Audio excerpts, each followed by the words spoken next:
Desde el origen del mole hasta sus leyendas más oscuras, prepárate para conocer las leyendas de Puebla. Hola, yo soy John y esto es ¿Sabías quién?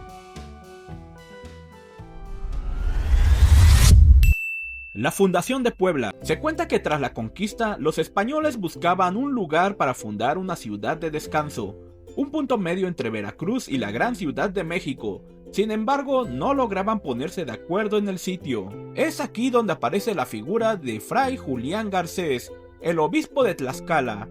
Una noche, Fray Julián tuvo un sueño revelador, una visión divina. Vio un valle hermoso, cruzado por ríos cristalinos y rodeados de montañas.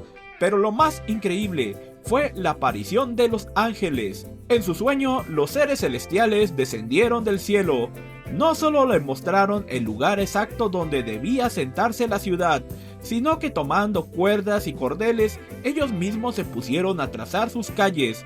Dibujaron un plano perfecto, un dámero inmaculado. Al despertar, convencido de la señal, Fray Julián Garcés y el corregidor Hernando de Saavedra buscaron ese lugar. Lo hallaron en un valle. Siguiendo el trazo angélico, fundaron la ciudad el 16 de abril de 1531. Por esa visión mágica y ese diseño celestial, la nueva urbe recibió el nombre de Puebla de Los Ángeles, y hasta hoy se dice que sus calles fueron medidas y diseñadas por manos divinas.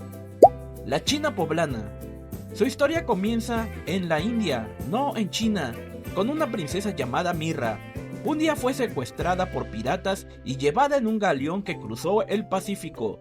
Su destino fue ser vendida como esclava en la Nueva España. Tras un larguísimo viaje, Mirra fue adquirida en Acapulco por un comerciante de Puebla, Don Miguel de Sosa. Al llegar a la ciudad, fue bautizada con el nombre de Catarina de San Juan. Aunque era una esclava, se le recuerda por su profunda piedad y bondad. Lo que realmente la hizo inmortal fue su vestimenta. Catarina nunca abandonó las telas de su tierra. El satín, la seda, los bordados. Al mezclarlos con la estética local, creó un atuendo único, una falda roja bordada con lentejuelas, una blusa de manta y rebozos que la cubrían con modestia. Los pobladores quedaron fascinados.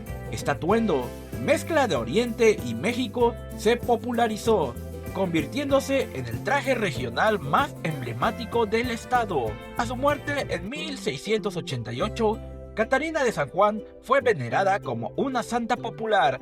Aunque la verdadera Mirra era una mujer mística y devota, su legado es el traje de la China poblana, símbolo de la identidad, la belleza y la fusión cultural de México. Chiles en nogada. La historia de los chiles en nogada es tan rica como su sabor. Nos transporta al mes de agosto de 1821, un momento crucial para México, la consumación de su independencia. El recién nombrado emperador, Agustín de Iturbide, se dirigía a la Ciudad de México. En su camino hizo una parada de descanso en la ciudad de Puebla. Las monjas agustinas del convento de Santa Mónica, queriendo honrar al héroe con un platillo digno de la patria que acababa de nacer, se pusieron manos a la obra. Decidieron crear un manjar que representara la bandera trigarante. Para lograrlo utilizaron ingredientes de la temporada que dieran los colores exactos: el verde del chile poblano y el perejil, el blanco de la exquisita nogada cremosa hecha de nuez de Castilla y el rojo de los granos de Granada. El resultado fue una obra maestra culinaria. Así nacieron los chiles en nogada, un tributo al nuevo país y hasta hoy el platillo que es sinónimo de historia, tradición y orgullo poblano. El mole poblano. El origen del mole poblano se pierde entre la leyenda y la historia, pero la versión más popular se ubica, al igual que los chiles en nogada, en un convento poblano, esta vez el de Santa Rosa, durante la época virreinal. Se cuenta que el arzobispo de Puebla anunciaría una visita inminente al convento. Las monjas, al darse cuenta de que no tenían un platillo digno para tanta autoridad, entraron en pánico. Estaban preocupadas y nerviosas. Una de las monjas, Sor Andrea de la Asunción, era conocida por su calma y creatividad. Viendo la desesperación, decidió juntar lo que tenía a mano: chiles, nueces, especias, pan viejo, semillas e incluso un poco de chocolate. En lugar de tirarlo, Sor Andrea molió todos estos ingredientes. El resultado fue una salsa densa y aromática que sirvió sobre carne de guajolote. El arzobispo, al probarlo, quedó maravillado. Al preguntarle el nombre de aquel manjar, Sor Andrea con humildad dijo que era solo un mole, una palabra náhuatl que simplemente significa salsa o mezcla. Pero para Puebla fue mucho más. Fue el nacimiento del platillo que encierra la historia, la cultura y el sabor de México. El camote poblano. Esta golosina envuelta en papel encerado tiene un origen tan curioso como su color. La leyenda se sitúa en los patios del convento de Santa Clara, uno de los más antiguos de Puebla. Cuentan que para molestar a las monjas, los niños y adolescentes que vivían cerca de la calle de Santa Clara idearon una travesura.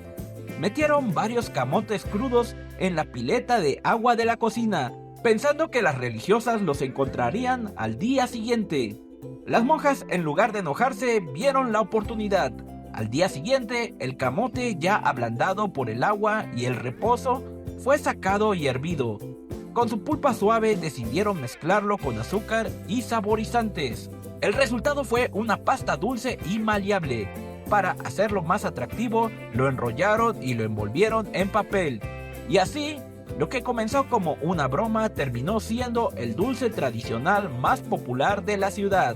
Desde entonces, el camote, en sus sabores tradicionales de piña y naranja, se convirtió en la golosina que alegra a chicos y grandes.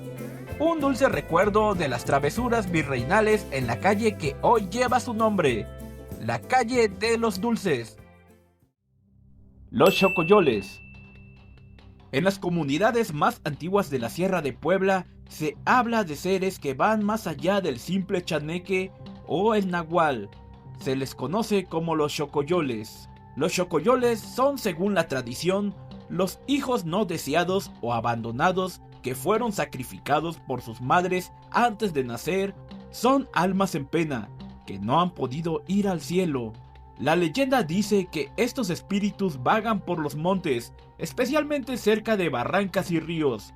Buscan personas solas, generalmente de noche, y se aparecen como bebés abandonados o niños pequeños que lloran desconsoladamente. La trampa del chocoyol es mortal. Si la persona siente piedad y decide tomar al niño en sus brazos para ayudarlo, este espíritu cobra una fuerza brutal y arrastra a la víctima con él hacia la barranca o el río, condenando a su salvador a vagar también. Por eso la gente de la sierra sabe la regla: si oyes un llanto de bebé donde no hay poblado, no te acerques y no voltees. Es la única manera de evitar el trágico destino que te ofrecen los chocoyoles, almas perdidas de la montaña poblana. El brigadier en pena. Esta leyenda se desarrolla a principios del siglo XIX en el corazón de Puebla, específicamente dentro de la imponente Catedral Metropolitana, un lugar que alberga no solo fe, sino también secretos antiguos. Cuentan los centinelas de la época que al llegar la medianoche se escuchaban lamentos profundos provenientes del interior del templo. Al asomarse, veían la aparición de un militar vestido de brigadier arrodillado frente al altar. El fantasma, envuelto en una luz tenue, se lamentaba y gemía lastimosamente, como si cargara una pena insoportable. Un centinela, armado de valor, se atrevió a preguntarle quién era y por qué sufría. Una voz fría y fantasmal le respondió: «Soy el brigadier Francisco Osorno y estoy pagando por mis delitos». El militar fantasmal confesó que había cometido graves crímenes y que su alma no podía descansar. La aparición del brigadier en pena solo cesó cuando un sacerdote se armó de valor y en el altar mayor ofreció misas y rezos especiales para ayudar a esa alma en tormento. Hoy se dice que el brigadier Francisco Osorno por fin encontró la paz, pero la Catedral de Puebla sigue guardando el eco de su arrepentimiento. El niño de Momoxpan. Ruidos, lamentos, gritos, sonidos de cadenas arrastrándose y hasta pequeñas flamas azules pueden verse salir del suelo de Momoxpan. La leyenda dice que se aparece un niño de unos 8 años que usa taparrabos y guaraches. Siempre se le encuentra excavando desesperadamente. Todos los que se han acercado a ayudarle coinciden en que el niño les dice que debajo de las construcciones están los cadáveres de sus hermanos que fueron eliminados durante la conquista. El niño afirma que esas almas no descansarán en paz hasta que sean desenterrados, razón por la que ahí suceden tantos eventos paranormales. Ha ocurrido que al hacer remodelaciones o excavaciones suelen encontrarse restos de cadáveres. El puente hechizado. Ubicado en el municipio de Tehuacán, el Puente de los Duendes es un lugar mencionado por la gente con la advertencia de alejarse de él. Dice la tradición que aquí habitan pequeños seres de pensamientos perversos. Su único propósito es atraer a la gente para arrastrarlos a su guarida. Uno de los relatos más mencionados es la historia de Don Pablo. Cuenta la leyenda que llegaba Pablo a su casa después de una noche de farra. Al llegar a su hogar, sintió una corriente de frío que congeló todo su cuerpo, por lo que salió a buscar leña para calentar la vivienda. Con la madrugada cayendo a sus espaldas, el hombre apresuró su búsqueda, pues tuvo miedo. Un fuerte chirrido lo previno de alguna presencia entre los matorrales. Al acercarse al origen de aquel ruido, notó que una gallina grande y gorda se encontraba perdida en la zona. Al verla, su miedo se convirtió en gula y decidió atraparla. Don Pablo siguió a la gallina con deseo de comer. A punto de capturarla, el astuto animal corrió a un extremo del Puente de los Duendes. El campesino dejó de tener el control de su cuerpo y una sensación de adormecimiento y confusión se apoderó de él. En contra de su voluntad, fue arrastrado hacia la oscuridad del puente, donde comenzó a escuchar risas malignas, acompañadas de rumores extraños. Pudo ver que la gallina se convertía en un pequeño hombre, que lo veía con ojos maliciosos y sonrisas perversas. Fue entonces que Pablo pudo salir del trance por un segundo. Con un tremendo esfuerzo gritó: «Padre nuestro, si mi carne es para los demonios, al menos deja que mi alma esté contigo en el paraíso». El Puente de México. Hubo un tiempo que la comunicación entre Puebla y la capital del virreinato estaba destinada al fracaso. Puente tras puente que se construía se derrumbaba. En la primera crecida de la temporada, en 1707, el virrey decidió contratar al afamado ingeniero Santiago Guzmán para que hiciera un puente a prueba de todo. El ingeniero Guzmán llegó a Puebla, acompañado de su esposa, y desde el principio vio la dificultad de su situación. La construcción del puente se volvió un infierno de derrumbes y muertes de trabajadores, que poco a poco lo hacían desistir. Una noche soñó que un ser espectral le denunciaba una infidelidad de su esposa y le indicaba que solo limpiando su honra podría construir bien su puente. Así lo hizo, y de inmediato se enteró de la identidad del amante de su mujer. Por su propia mano, una noche le fue a dar encuentro en un camino solitario y con su espada le dio muerte. Acto seguido emparedó el cadáver en uno de los pilares del puente. No tuvo ningún reparo en confesarle el hecho a su esposa, pues aunque ésta se lo recriminó, sabía que si le denunciaba, ella quedaría expuesta como adúltera y podía ser enjuiciada. De modo que no tuvo de otra que ir a llorar su desgracia y la de su amante al puente. Y parece que las lágrimas de su mujer resultaron buena fragua, pues el puente nunca jamás se volvió a derrumbar. La aparecida del puente de Obando. María del Rosario de Obando fue hija de uno de los hombres más poderosos que hubo en Puebla durante el siglo XVIII. Cuando llegó a 16 años, se preparaba para contraer matrimonio con el hijo de una familia pudiente, pero ella estaba enamorada de un mestizo. Un día su padre, que desde luego se oponía a tal pareja, tuvo que salir de viaje, diciéndole que tan pronto regresara, se celebraría su boda con el acaudalado joven. María del Rosario se encaminó para contarle a su enamorado, pero no advirtió que su hermano mayor la seguía.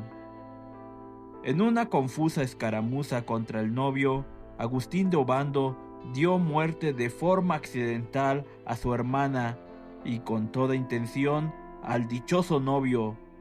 No fue a juicio, porque se argumentó que fue un crimen de honor. Sin embargo, al poco tiempo, la culpa lo carcomió y se quitó la vida. El padre, por su parte, hundido en la pena, se dio a la bebida, hasta que una noche, mientras regresaba a su casa, se le apareció el espectro de su hija, cuya alma no podía descansar. Se cuenta que aún hoy, a la medianoche, se sigue apareciendo el fantasma de María del Rosario, que sigue penando por su amor prohibido. Este video se está haciendo muy largo y aún nos faltan muchas leyendas interesantes, por lo que si quieres ver una segunda parte, deja tu like y suscríbete al canal y activa las notificaciones para que YouTube te avise de nuevo contenido. Continuamos con la última leyenda: los justicieros de los sapos.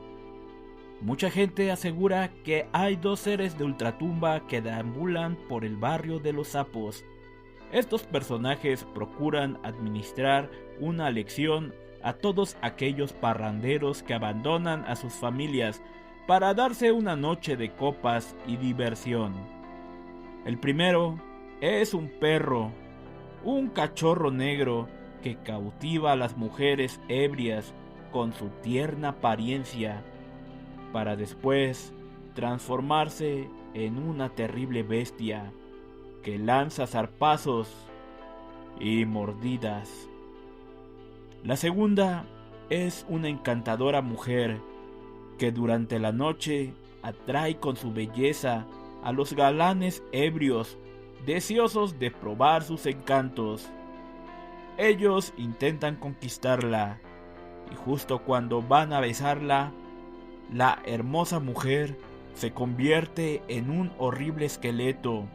Sus víctimas quedan petrificadas del susto, e incluso se dice que varios han muerto del susto. Una verdadera lección para aquellos infieles y borrachos.